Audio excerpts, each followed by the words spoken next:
आइए भक्तजनों, अब सुनते हैं शनिवार व्रत की विधि एवं कथा। इस दिन शनि की पूजा होती है।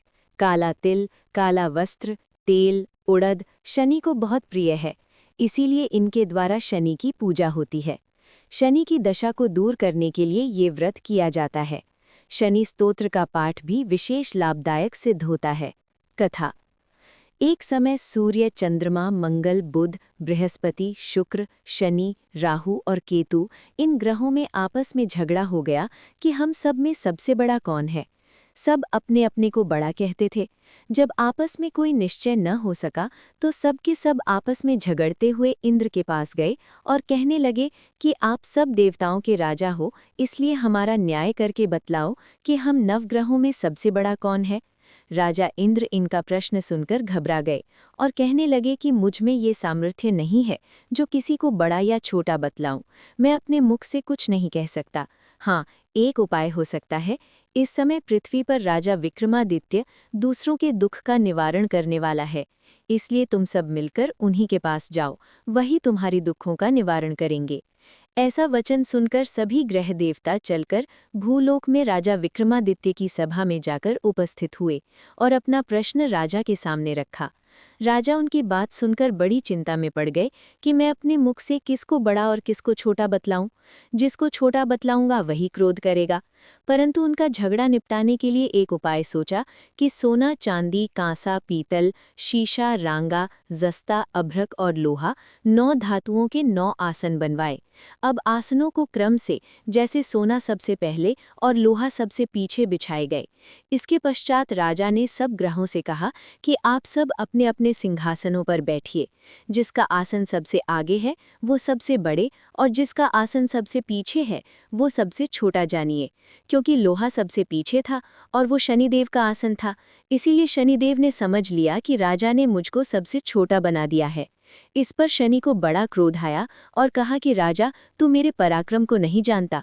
सूर्य 1 राशि पर 1 महीना, चंद्रमा 2.25 महीना 2 दिन, मंगल 1.5 महीना, बृहस्पति 13 महीने, बुध और शुक्र 1 महीने, परंतु मैं 1 राशि पर 2.5 अथवा 7.5 साल तक रहता हूँ। बड़े बड़े देवताओं को भी मैंने भीषण दुख दिया है। राजन सुनो, राम जी को 7.5 आई और वनवास हो गया, और रावण पर आई तो राम जी ने लक्ष्मण की सेना लेकर लंका पर चढ़ाई कर दी, रावण के कुल का नाश कर दिया। हे राजा, अब तुम सावधान रहना। राजा कहने लगा, जो कुछ भाग्य में होगा देखा जाएगा।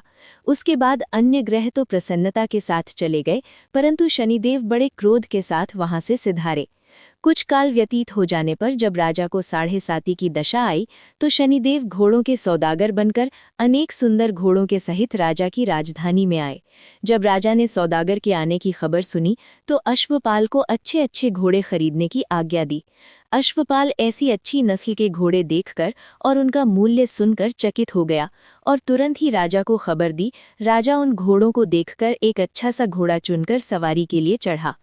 राजा घोड़े की पीठ पर चढ़ते ही घोड़ा जोर से भागा। घोड़ा बहुत दूर एक बड़े जंगल में जाकर राजा को छोड़कर अंतर्ध्यान हो गया। इसके बाद राजा अकेला जंगल में भटकता फिरता रहा। बहुत देर के पश्चात राजा ने भूख और प्यास से दुखी होकर भटकते भटकते एक ग्वाले को देखा। ग्वाले ने राजा को प्यास से व्याकुल देखकर पानी पिलाया। राजा की उंगली में एक अंगूठी थी, उसे निकालकर प्रसन्नता के साथ ग्वाले को दे दी और शहर की ओर चल पड़ा।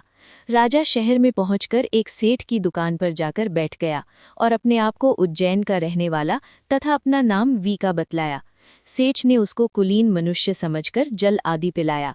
भाग्यवश उस दिन सेठ की दुकान पर बिक्री अधिक हुई थी, तब सेठ उसको भाग्यवान पुरुष समझकर भोजन कराने के लिए अपने साथ ले गया।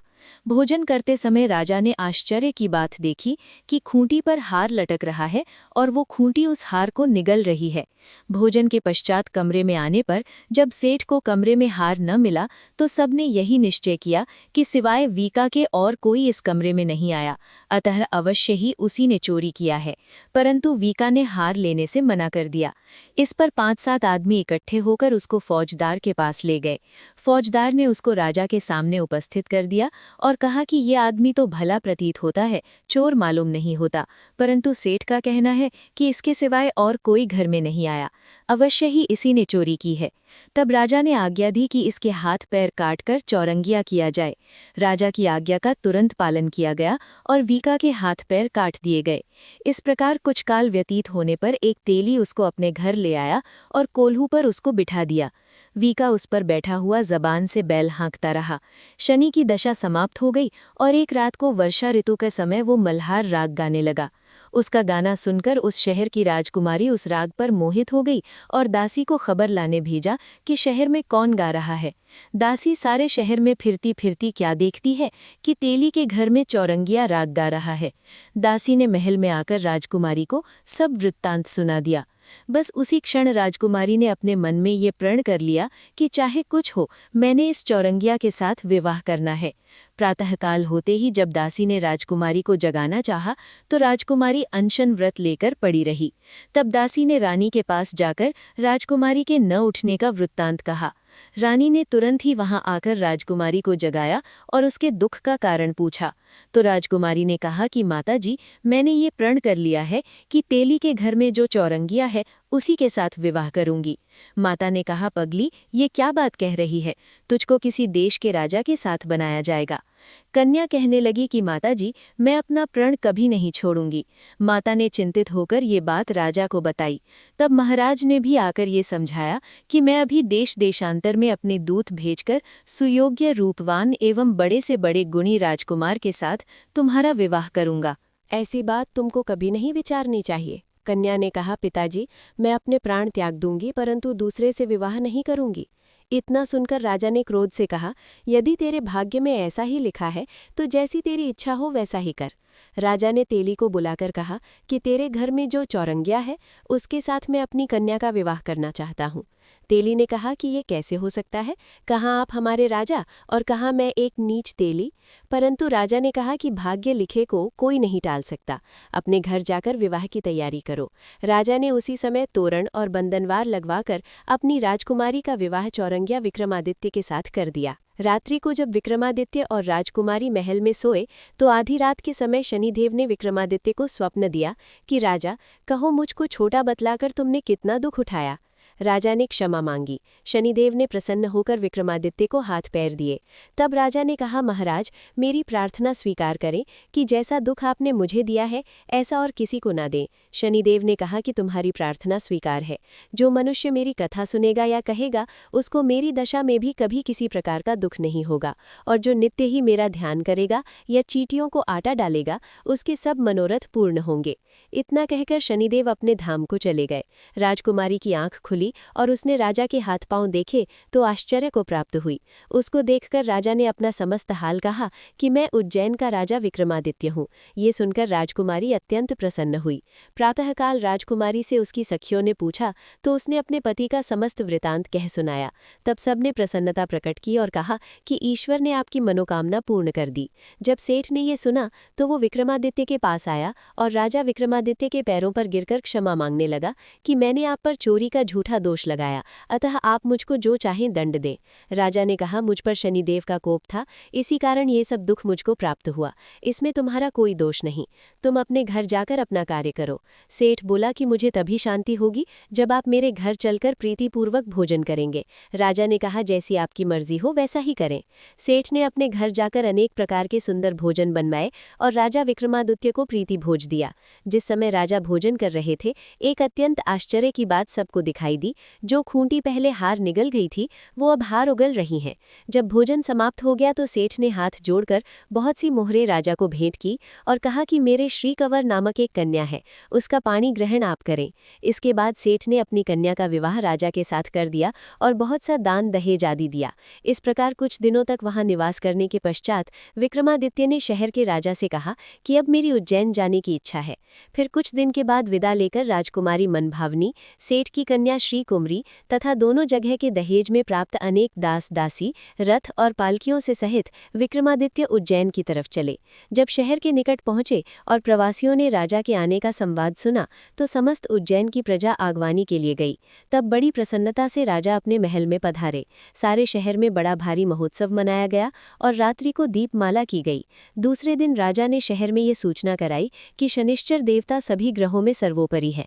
मैंने उनको छोटा बतलाया, इसी से मुझको ये दुख प्राप्त हुआ। इस कारण सारे शहर में सदा शनिश्चर की पूजा और कथा होने लगी। राजा और प्रजा अनेक प्रकार के सुख भोगते रहे। जो कोई शनिश्चर की इस कथा को पढ़ता या सुनता है, शनिदेव की कृपा से सब दुख दूर होते हैं। शनिवार की कथा को व्रत के दिन अवश्य पढ़ना चाहिए। जय जय श्री शनिदेव भक्तन हितकारी। जय जय श्री शनिदेव भक्तन हितकारी। सूरज के पुत्र प्रभु छाया महतारी। सूरज के पुत्र प्रभु छाया महतारी। श्याम अंक वक्र दृष्टि चतुर्भुजाधारी। श्याम अंक वक्र दृष्टि चतुर्भुजाधारी। नीलांबर धार नाथ गज की असवारी। नीलांबर धारे नाथ गज के असवार। जय जय श्री शनिदेव भक्तन हितकारी। जय जय श्री शनिदेव भक्तन हितकारी। सूरज के पुत्र प्रभु छाया महतारी। सूरज के पुत्र प्रभु छाया महतारी। क्रीट मुकुट शीश रजत दीप्त है लीलाधारी। श्वेत मुकुट शीश रजत दीपक है लीलाधारी। मुक्त तन की माला गले शोभित बलिहारी। मुक्त तन की माला गले शोभित बलिहारी। जय जय श्री शनिदेव भक्तन हितकारी। जय जय श्री शनिदेव भक्तन हितकारी। सूरज के पुत्र प्रभु छाया महतारी। सूरज के पुत्र प्रभु छाया महतारी। मोदक मिष्ठान पान चढ़त है सुपारी। मोदक मिष्ठान पान चढ़त है सुपारी। लोहा तिल तेल उड़द महिष अति प्यारी। लोहा तिल तेल उड़द महिष अति प्यारी। जय जय श्री शनिदेव भक्तन हितकारी। जय जय श्री शनिदेव भक्तन हितकारी। सूरज के पुत्र प्रभु छाया महतारी।